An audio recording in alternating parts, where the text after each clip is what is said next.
menyusun mesin motor. Yang pertama, silinder head atau kepala silinder. Bagian ini menutup bagian atas silinder dan biasanya dilengkapi dengan ruang bakar katup dan saluran masuk serta buang. Yang kedua, silinder blok atau blok silinder, tempat piston bergerak naik turun untuk proses pembakaran campuran bahan bakar dan udara. Yang ketiga, camshaft atau noken as, mengontrol pembukaan dan penutupan katup atau valve di ruang bakar melalui gerakan putaran. Yang keempat, karburator atau karburator, mencampur udara dan bahan bakar dalam proporsi yang tepat sebelum dimasukkan ke ruang bakar.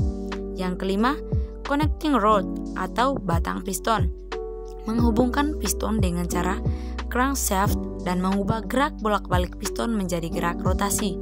Yang keenam, crankshaft atau poros engkol, mengubah gerakan naik turun piston menjadi gerakan berputar yang digunakan untuk menggerakkan roda.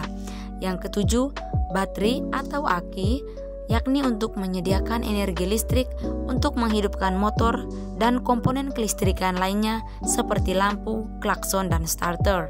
Yang kedelapan, engine valve atau katup mesin, yakni untuk mengontrol aliran bahan bakar dan udara ke dalam ruang bakar serta gas buang keluar dari ruang bakar. Yang kesembilan, spark plug atau busi, yakni untuk menghasilkan percikan api untuk membakar campuran udara dan bahan bakar di ruang bakar. Yang kesepuluh, rocker arm atau lengan ayun, yakni untuk meneruskan gerakan dari camshaft ke katup untuk membuka dan menutupnya. Yang kesebelas, exhaust pipe atau pipa knalpot, yakni untuk menyalurkan gas buang dari ruang bakar ke luar mesin.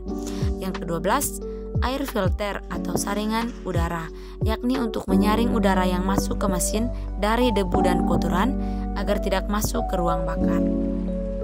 Pada mesin 2 tak terdapat 2 saluran, yakni saluran intake exhaust. Ketika piston bergerak di atas dinding, piston menutup saluran exhaust, dan di saat yang sama terjadi pembesaran volume di ruang bawah piston. Akibatnya, campuran bensin dan udara terisap masuk. Saat ini, ruang bawah piston sudah dipenuhi campuran udara dan bensin.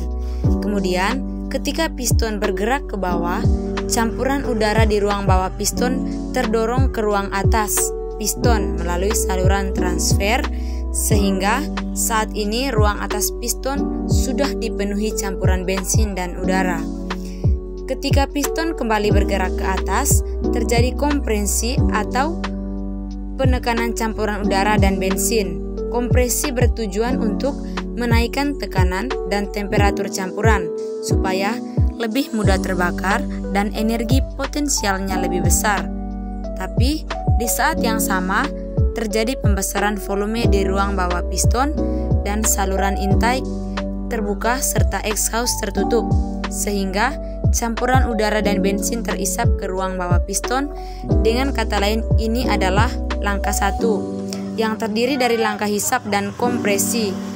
Lalu busi menyala sehingga campuran udara yang sudah dikompresi di ruang atas piston terbakar. Itu mendapatkan daya ekspansi yang mendorong piston ke bawah. Saat piston bergerak ke bawah, dinding piston menutup saluran intake, sehingga piston kembali mendorong campuran udara dan bensin ke ruang atas piston. Di saat yang sama, saluran exhaust terbuka dan campuran udara dari saluran transfer mendorong gas sisa pembakaran untuk keluar ke knalpot. Ini adalah langkah 2. Yang langkah 1 dan siklusnya terus berulang, itulah penjelasan mesin 2 tak. Nah, teman-teman, sekian saja penjelasan terkait dengan prinsip atau cara kerja mesin motor 2 tak.